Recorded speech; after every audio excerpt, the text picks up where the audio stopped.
बारामती नगरपालिका निवडणुका लागल्या आणि रणधुमाळी उडाली. परंतु अवघ्या मतदानाच्या 2 दिवस अगोदर निवडणूक निर्णय अधिकाऱ्याने निवडणुकीची प्रक्रिया थांबवली आणि त्यांनी ते निवडणुका पुढे ढकलल्या. त्यानंतरनं प्रत्येक प्रचार हा थंडावला गेला. परंतु काही लोकांचा प्रचार हुमठूम चालू होता. परंतु हा जी खंड पाडला आणि ती निवडणूक का पुढे गेल्या त्या संदर्भाने कसा त्यांचा प्रचार झाला पहिल्या टप्प्यात ते बोलण्यासाठी आपल्याबरोबर भारतीय जनता पार्टीचे नगराध्यक्षपदाचे उमेदवार ॲडव्होकेट देवकते आहेत. तर आपण त्यांना विचारू की त्यांचा पहिल्या टप्प्यातला प्रचार कसा झाला आणि आता निवडणुका थांबल्यानंतर पुन्हा आजपासून प्रचार सुरू आहे, तर त्यात त्यांची रणनीती आणि प्रचार कसा असणार त्याबद्दल आपण जाणून घेऊ. नमस्कार, मी ॲडव्होकेट गोविंद देवकते नगराध्यक्ष पदासाठी उमेदवार आहे. भारतीय जनता पार्टीनं माझ्यासारखे एक सामान्य कार्यकर्त्याला उमेदवारी दिल्याबद्दल मी पक्षाचा खऱ्या अर्थाने मनापासून आभारी व्यक्त करतो, धन्यवाद व्यक्त करतो. कारण की बारामती नगरपालिकेमध्ये ज्या पद्धतीनं राजकारण चालतं, ज्या पद्धतीनं पैशाचं राजकारण चालतं, त्याचा खऱ्या अर्थाने मागच्या काही दिवसापूर्वी माझ्यासारख्या एका नवीन कार्यकर्त्याला सामोरे जात असताना बरेच अनुभव आलेले आहेत. कारण की ही निवडणूक खऱ्या अर्थाने मी पहिल्यांदाच ह्या निवडणुकीला सामोरं जातोय. कारण की बारामतीचं एकीकडे नाव मोठं होतंय, परंतु इथला आमचा नागरिक, इथला मतदार कुठेतरी बदनाम होताना मला अनुभव आलेला आहे. कारण की इथं परिस्थिती वेगळी आहे. कारण की आमच्या बारामतीचं नाव एक चांगल्या दृष्टीने घेतलं जातं, परंतु मी तुम्हाला खात्रीपूर्वक सांगतो, एक प्रमुख पदाधिकारी म्हणून सांगतो की बारामती नगर परिषदेमध्ये नगराध्यक्षाचा पदाधिकारी उमेदवार असताना मला शेकडो फोन आले की आम्हाला काय मिळणार आहे का.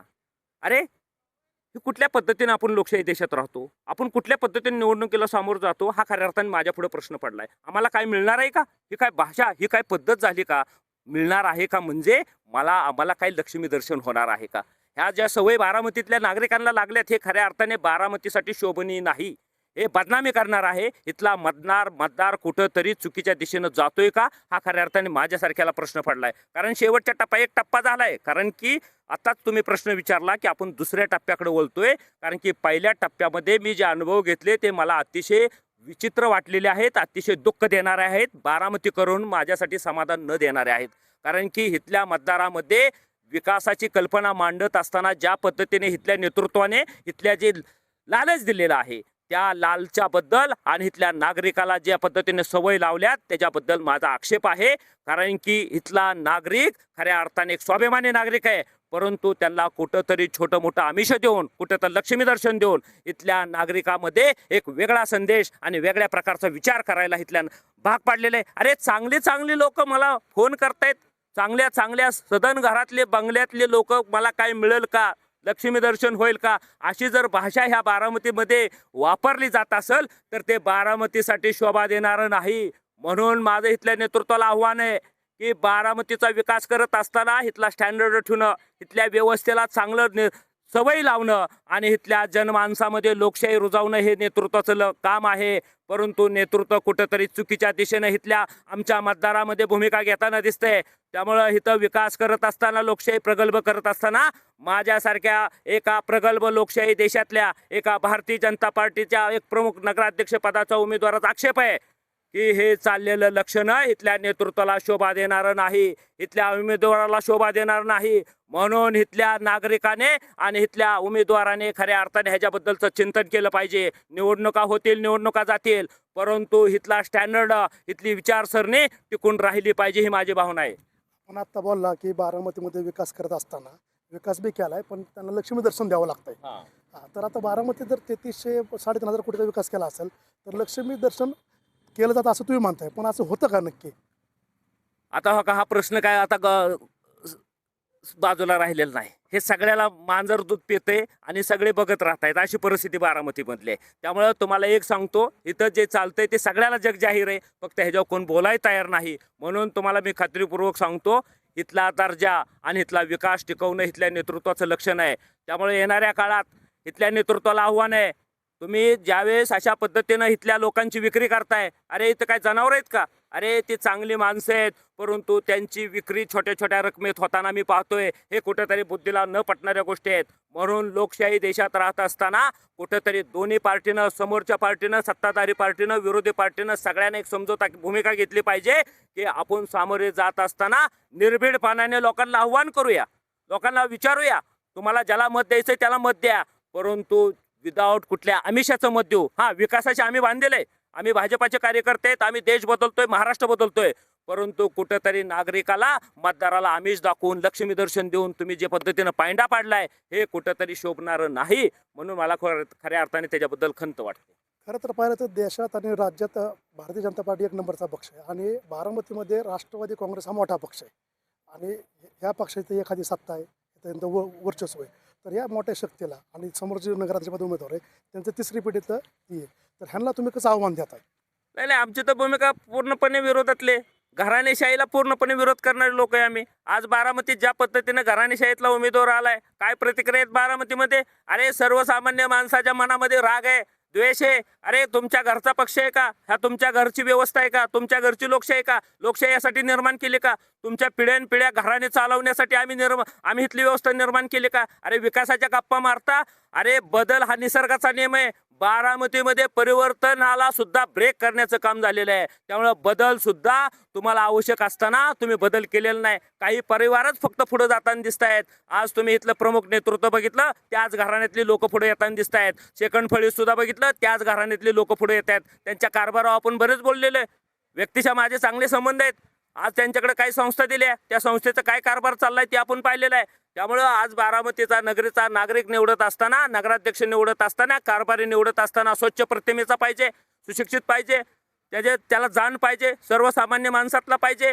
ही लोक कुणाला भेटायला तयार नाहीत. निवडणुकीपुरतं लोकांना कुठेतरी फोटोशूट करतायत, कुठेतरी बागत फिरतायत, कुठेतरी लोकांना भेटतायत, रस्त्यावर भेटतायत, फोटो काढतायत आणि लोकांना नमस्कार घालतायत. अरे नाटक करण्यापेक्षा तुम्ही लोकांमध्ये जावा, लोकांच्या समस्यावर काम करा. परंतु ती त्यांची भावना नाहीये. त्यांची भावना फक्त नाटक करण्याचे, पैसे वाटायचे, लक्ष्मी द्यायची आणि लोकांचं विक्री करायची. आणि त्यामुळे तुम्हाला सांगतो, इथला नागरिक आता ते सहन करणार नाही. इथला नागरिक आता याला आव्हान देईल. इथला मतदार इथला जागा झालेला आहे. गेले 50, 55, 60 वर्ष घराणेशाहीच्या विरोधात त्याची भावना निर्माण झाली. मला खात्री आहे की इथला मतदार ह्यावेळेस क्रांती कराल. कारण मतशाहीचा अधिकार आज तुम्हाला सांगतो डॉक्टर बाबासाहेब आंबेडकरांच्या माध्यमातून हा आपल्याला प्रत्येकाला दिलेला आहे. मला अनेक जणांनी प्रश्न विचारले, अरे तुम्ही सामान्य माणसं, तुमच्याकडे पैसे नाहीत, कशी निवडणुका लढवणार? अरे आमच्या डॉक्टर बाबासाहेब आंबेडकरांकडे ज्यावेळेस निवडणुका लढवल्या, या देशामध्ये क्रांती केली, त्यावेळेस त्यांच्याकडे कुठं पैसे होते? अनेक ठिकाणी आमचे डॉक्टर बाबासाहेब पडले, परंतु ह्या देशामध्ये घटना निर्माण करण्याचं काम त्यांनी केलं. ह्या जनतेची बांधिलकी निर्माण केली, संविधान लिहिलं म्हणून हा देश चाललाय. अरे पैसे असले म्हणजे निवडणुका लढवायच्या का? पैसे असले म्हणजे सामान्य माणसांनी काय निवडणुका लढवायच्या नाहीत का? अरे सामान्य माणसाची तळमळ आहे ते इथल्या धनदानगी आणि घराणेशाहीच्या लोकांच्या तळमळ नाहीये. त्यांची एकच तळमळ आहे, खुर्चीवर बसायचं आणि इथल्या व्यवस्था बाधित करायच्या आणि इथल्या लोकांना अडचणीत आणायचं, त्यांना क्रूरतेची वागणूक द्यायची, हिंसेची वागणूक द्यायची. इथल्या घराणेशाहीची ती भूमिका आहे. म्हणून आम्हाला आव्हान आहे इथल्या नागरिकांना, इथल्या मतदारांना. आम्ही लोकांमध्ये जाणार आहोत, लोकांना सक्षमपणे भूमिका घ्यायला लावणार आहोत. आपण लोकशाही देशात राहतो, आपण गुलाम देशात राहत नाही. कुठल्या छोट्या मोठ्या लक्ष्मी दर्शनानं भ्रमित होऊ नका. तुम्ही निर्भीडपणे पुढे या आणि माझ्यासारख्या एक सामान्य कार्यकर्त्याला हजार शेकडो लोक अनेक उभे आहेत, त्यांना असा मदत करा. एवढंच मी तुम्हाला आव्हान करतो. आता तुम्ही घराणेशाहीचं बोलला, पण आपण आता राज्य तर बघितलं तर विविध पक्षाचे जे आहेत, जे मंत्री असतात कॅबिनेटमध्ये, त्यांच्या घरच्यांना उमेदवार दिले, तिथं बी घराणेशाही चालते. तर ती घराणेशाही फक्त बारामतीला असं काय विषय घेतला जातो? घराणेशाही हा नवीन मुद्दा नाही. घराणेशाहीनं सगळेच पक्ष बाधित आहेत. हे सगळे जरी मान्य असलं तर बारामतीतली जनता ही घराणेशाहीला कंटाळलेली आहे. त्यामुळे मी म्हणत नाही की घराणेशाहीला हा पक्ष बाधित नाही, तो पक्ष बाजूला राहिलेला आहे. सगळीकडे विषय आहे. परंतु त्यातली त्यात ज्या पक्षाचा मी प्रतिनिधित्व करतो तिथं तुम्हाला सांगतो घराणेशाहीला जेवढं शक्य होईल तेवढं थांबवण्याचा प्रयत्न केलेला आहे. त्यामुळेच माझ्यासारख्या सामान्य कार्यकर्त्याला उमेदवारी मिळाली ना. अरे कुठं माझ्याकडे 1 रुपया खर्चायला तवा, कुठं मला पैसे द्यायला वाटायला पैसे आहेत लोकांना, कुठं निवडणुकीला सामोरे जात असताना एक सामान्य माणसाला सुद्धा उमेदवारी दिली जाते. तुम्ही समजून घ्या. माझ्या पुढचा उमेदवार किती पैसे खर्च कराल, किती पैसे लोकांना आमिष दाखवाल, परंतु सामान्य जनतेला माहिती आहे आपल्यासाठी सेवा करणारा माणूस भारतीय जनता पार्टीचा कार्यकर्ता असू शकतो. कारण की अनेक उदाहरणं आम्ही देशात पाहिलेले आहेत, महाराष्ट्राने पाहिलेले आहेत की आमच्यासारखी माणसं आयुष्याचे आयुष्य देणारे आहेत, पूर्ण वेळ कार्यकर्ता म्हणून काम करणार आहे. माझ्यासारख्याला वेळ दिला, नगराध्यक्षाची पदाची जबाबदारी दिली, तर तुम्हाला सांगतो इथल्या माणसाच्या आयुष्यात समाधान देऊ आम्ही. इथल्या माणसाच्यातले मरगळ आम्ही. अरे मानसिक रुग्ण झालोय आम्ही बारामतीतले. काय विकास विकास विकास काय विकास घेऊन बसला? अरे आमच्या मानसिकतेमध्ये एक छळ तयार झालेला आहे, एक रुग्णता आलेली आहे की आम्हाला वाटतं इथं कुठला टॅलेंट पुढे येताना दिसत नाही. जसं एखादं मोठं झाड असतं वाडाचं, त्याच्या खालची झाडं सावली खालची वाढत नाहीत, दिसत नाहीत, तशा पद्धतीची कुपोषित भूमिका झालेली आहे. त्यामुळे बारामतीच्या नागरिकांमध्ये मतदारामध्ये एक वेगळी भूमिका आहे. तुम्ही म्हणताय की भाजप हा विकासाने काम करणारा पक्ष आहे, परंतु बारामतीत बी विकास झाला आहे. तुम्हालाही विकास झाला हे मान्य आहे का? आणि तुम्ही म्हणताय की विकासातनं भ्रष्टाचार होतोय, तर असे कुठले मुद्दे की तुम्हाला दिसतं की या विकासाचा भ्रष्टाचार झाला आहे? तुम्ही विकासाबद्दल आपण खूप बोललोय. बारामतीच्या विकासामध्ये जेवढा राष्ट्रवादीचा अधिकार आहे ना, विरोधी सत्ताधारी पार्टीचा आहे ना, किंबहुना त्याच्यापेक्षा अधिकार आमचा आहे. तुम्हाला एक सांगतो, हे पालखी महामार्ग दिसतोय ना तुमचा, 12,000 कोटी रुपये नितीन गडकरीच्या माध्यमातून आमच्या ह्या बारामतीकरांच्या आसपास मिळालेले आहेत. 12,000 कोटीमुळं इथल्या लोकांच्या जीवनामध्ये परिवर्तन आलेलं आहे. घरामध्ये गाड्या आल्या, बंगले आले, त्यांची आर्थिक स्थिती बदललेली आहे. अरे तुम्ही विकासाच्या गप्पा मारतात, लय विकास केला, कॅनलला अस्तरीकरण केलं, इंग्रजांनी आणलेल्या कॅनलचं अस्तीकरण आम्हाला सांगता काय तवा? अरे तुम्हाला फलटण बारामती रोड जो वर्षानुवर्ष पडून होता, तिथं शेकडो माणसं मेली त्या रस्त्यावरती. तो शेवटी नितीन गडकरींच्या माध्यमातून आम्हाला तो रस्ता बनवावा लागला. बारामतीहून पुण्याला जाणार रस्ता तुम्हाला बनवता आला का? कसल्या विकासाच्या गप्पा मारता? अहो तो सुद्धा रस्ता नितीन गडकरीच्या माध्यमातून निर्माण झाला. मेडिकल कॉलेज आले, इथले केंद्र, आज रेल्वे स्टेशन एवढं सुंदर दिसतंय, आपल्याला सगळ्याला जाता येणार आता, ते सुद्धा केंद्र शासनाच्या माध्यमातून निर्माण झालेलं आहे. तुम्हाला सांगतो 10-5 किलोमीटरचा रस्ता पाठपासून करून होत नसतो. तुम्हाला सांगतो, लक्षात घ्या, विकास करायचा असेल तर तुम्हाला सांगतो राष्ट्रीय धोरणं लागतात, राष्ट्रीय भूमिका लागतात, त्या आमच्याकडे आहेत. त्यामुळे विकास ही आमच्यासाठी नवीन कल्पना नाही. आम्ही विकास करणारी लोक आहोत आणि सगळ्या जनतेला माहिती आहे. त्यामुळे भाजपाला विकास नवीन नाही. त्यामुळे बारामतीकरांनी किंवा इथल्या नेतृत्वांनी किंवा कुठल्या घराण्यातल्या लोकांनी विकास आम्ही केला असं सांगण्याची काही गरज नाही. आता दुसरा टप्पा आहे, आता तुम्हाला मतदारापर्यंत जाण्यासाठी आणखी वेळ मिळाला आहे, तर तुम्ही नेमकं आता जनतेसमोर जाऊन कुठले मुद्दे मांडणार आणि त्यांना काय आव्हान करणार तुम्ही? आमचे ठरलेले 3 मुद्दे आहेत. एक मुद्दा म्हणजे इथल्या घराणेशाहीला, लादलेली घराणेशाहीला कंटाळलेल्या जनतेला आव्हान करायचं आहे. त्यामुळे घराणेशाहीच्या विरोधात लाट आलेली आहे, त्यांची भावना निर्माण झाली. त्यांच्या घराणेशाहीत काय काय काम झाले सगळ्या जनतेपुढे आहे. त्याचा वेदना त्रास किती झाला आहे ते माहिती आहे आपल्याला सगळ्याला. त्यानंतर वाढलेली घरपट्टी, विकासाच्या नावाखाली प्रत्येक घरातल्या खिशावर जी कातर मारली ना, त्याच्यावर आम्हाला लोकांना आव्हान करायचे. पहिल्या नगराध्यक्ष झाल्यानंतर पहिलं जर काम काय करेल मी, तर तुम्हाला मुख्यमंत्री साहेबाकडून घरपट्टी आम्ही कमी करून लोकांना दिलासा देण्याचा प्रयत्न करणार आहे. आणि त्यामुळे विकास ही भूमिका आमच्यासाठी नवीन नाही. विकास तर आमचा केंद्र शासन व महाराष्ट्र शासनाच्या माध्यमातून आपण डबल वेगाने विकास करू. त्यामुळे इथल्या बारामतीतल्या मतदारांनी त्याबद्दल निश्चिंत राहावं.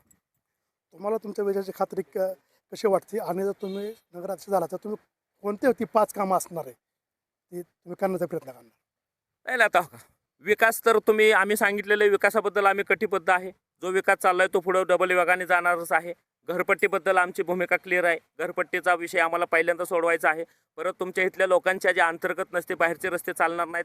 आम्हाला वस्तीवर ज्यावेळेस प्रचाराला जातोय, प्रवासाला जातोय, अंतर्गत गटरे असतील, रस्ते असतील, बरेच समस्या आहेत. पाण्याचा प्रश्न आज तुम्हाला सांगतोय, आस्तरीकरणामुळे अनेक लोकांच्या जीवनामध्ये अडचणी, पाणी बोरचं आटलेलं आहे, त्याच्यावरती आम्हाला समस्यावर काम करायचं आहे. इथल्या चांगल्या विद्यार्थ्यांवर काम करायचं आहे, बेरोजगारीवर काम करायचं आहे. आज मोठ्या संख्येनं बारामती शहर वाढतंय. शहर वाढत असताना इथल्या लोकांचं अर्थकारण वाढावं असं कुठलीही भूमिका मला नेतृत्वाच्या तशा पद्धतीनं पायाभूत सुविधा दिसत नाहीत.